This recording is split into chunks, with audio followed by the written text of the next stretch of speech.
Hey, what's up? It's Sean Fagan from Muay Thai Guy, along with my wife, Liz Fagan, and I'm having my first fight!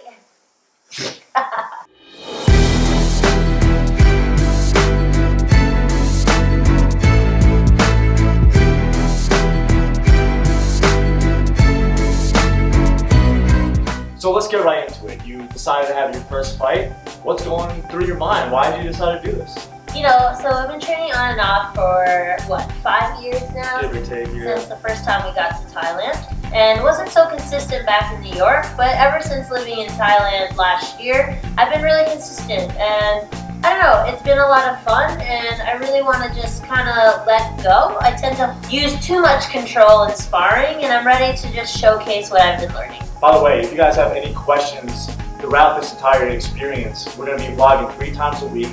This is going to be sharing her input and everything. So let us know your questions or anything you want us to cover in the comments below, and we'll make sure to do that. But first things first, why this month? Why right now? And what do you expect with this month, with the training camp that we have coming? We have 20 people. We're meeting in a couple hours. We're going to be training with us for this month. Why now? Why now? I don't know. I just didn't want to keep putting it off. So like anything, I felt I was in kind of like a wish-washy state with not making a decision, and just finally decided to make the decision and put myself in fight camp. I know I wanted to do it. It's been weighing on me, and like anything, it's never going to be the right time. So I just figured now or never. I mean, I have it tattooed on my shoulder. And so with this camp coming up, we literally have a fight camp coming up with these 20 people. What do you expect to get out of it? And she doesn't have a fight scheduled, but in Thailand they schedule it so fast, and so about a 3-week fight camp she's expecting to get. She's been training though, she's been consistent, she's in good shape, and so now these 3 weeks are really just to ramp it up and sharpen some things. So what are you trying to ramp up, and what are you trying to sharpen? As you know, the Thais usually like to do 2-a-days, so I'm gonna do my best. I've never done a 2-a-day of Muay Thai in my life, but I've been through multiple yoga camps where I was doing yoga 2 or 3 times a day, 4 weeks straight. So I know that my body can do it, but with that being said, with physical impact, I know it's gonna be a little bit tougher. So I really just wanna honor my body and listen to what's going on. Of course, I'm gonna be pushing myself. So I think a day in the life will look something like definitely getting my morning routine in, which is gonna have to get me, I'm gonna have to get up early. I'm gonna use my ruggie, which is my alarm clock. That's a rug that I have to stand on for 15 seconds to get my ass out of bed. And then do something like my lemon and salt water, my cold shower, get a little nice yoga routine to really get into my spiritual self and my feminine flow. And then nice meditation before I kick off the day with a run. I'm going to be doing long distance running and also sprints to really improve the cardio, because I think that's my biggest focus for this camp right now is going to be the cardio, because I know that my weakest spot in my game right now. Then I'll go to training from 7 to 9 a.m. and then we'll have some time to do work that I'll already have pre-planned.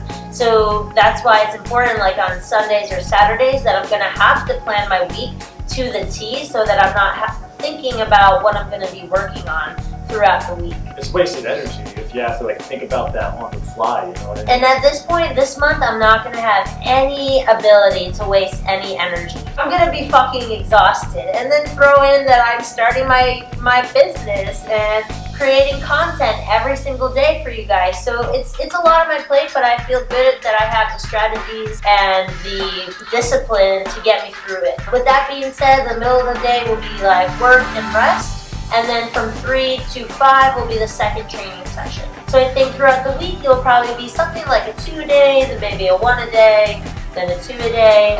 So we'll see how it goes. I really just, again, want to honor my body, want to get enough rest, want to make sure that I'm getting the most out of everything. On top of that, you have to remember that I'm also teaching 3 classes a week, 3 yoga classes a week. And so that takes my energy, because I love holding space for people. I love to make an experience, so I have to practice that. I have to make sure that I'm ready to teach my students and give them the best that I can give them.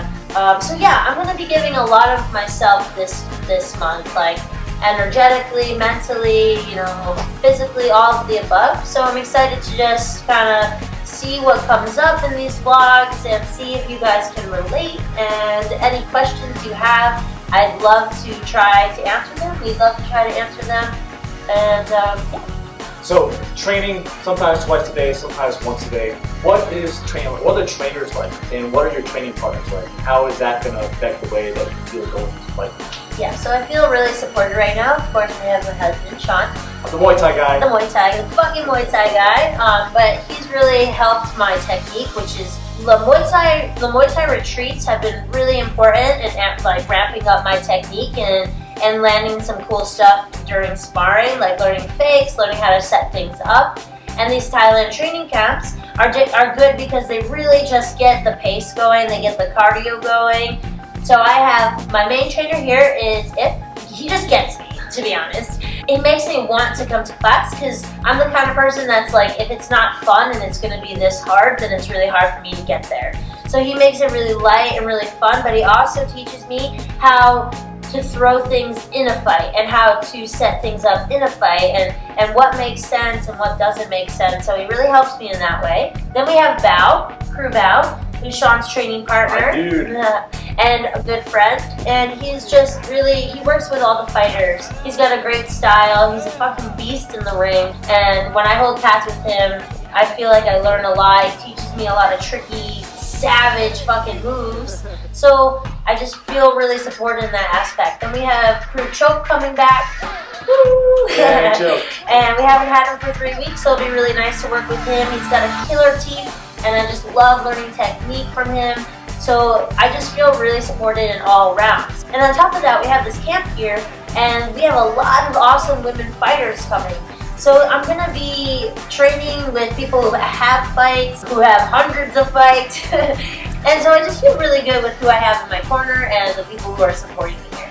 What's your mindset like, and how do you feel like you're going to get in the right type of mind state to fight someone? So this is a big thing for me because, like, I'm the yogi, right? I'm the yoga. Obviously, there's always balance and things. And when I spar, I notice that I hold back a lot because I have this fear. I don't want to hurt my sparring partners. But now that I'm signing up for a fight, I'm thinking, is that gonna damage me in the long run? Am I gonna hold back in the fight? Because that's all that I train. I only train holding back. I'm hoping that I'll have some girls my size, which is often the problem, is that I get people who are smaller than me, so I hold back even more because I'm not trying to hurt anybody. That's not my game or my mission right now. And now I'm going into a fight and to hurt someone. So I definitely have this little switch going off. And last night I'm in bed and I'm like, do I throw the first punch? Like, do I just go savage on this person? Like, try to throw elbows the first round. I'm still like trying to wrap my head around it that I'm like going in to hurt somebody. But I know that it will be very instinctual, and I know that thought process will dissipate into thin air when my animal instincts kick in, and when someone is attacking me and I'm truly saying, oh, I need to survive, I need to protect myself. So I know that animal instinct will kick in, but right now it's the question of this balance that I have. Like, do I hold back? Do I let it all go? Like, what the hell am I doing? So we'll see how the two intertwine and how I let some boundaries go during the fight, and I just see how this whole process goes. Yeah, so I'm super excited just to be alongside you as this whole process, or this whole fight journey continues to progress. Like I said, if you have any questions that you want to ask Liz or myself during these vlogs, we're going to be doing 3 times a week, and we're going to be trying to keep as updated as possible with these vlogs and cover some certain topics that not a lot of people think about, or a lot of people think about when it comes to having their first fight, especially here in Thailand. So with that being said, is there anything else you want to leave off with? That's all I can think of right now, so I don't know. Thanks for watching, thanks for supporting me. So make sure you subscribe if you haven't already, so this way you don't miss any of the vlogs. Make sure you check out her Instagram, fierce.self. Yourself, baby. So this way you can follow. So this way you can follow along with her stories and her Instagram, and just be even more on the ground level of her training and her day-to-day. So thanks again for watching, and we'll catch you next time. Bye, guys.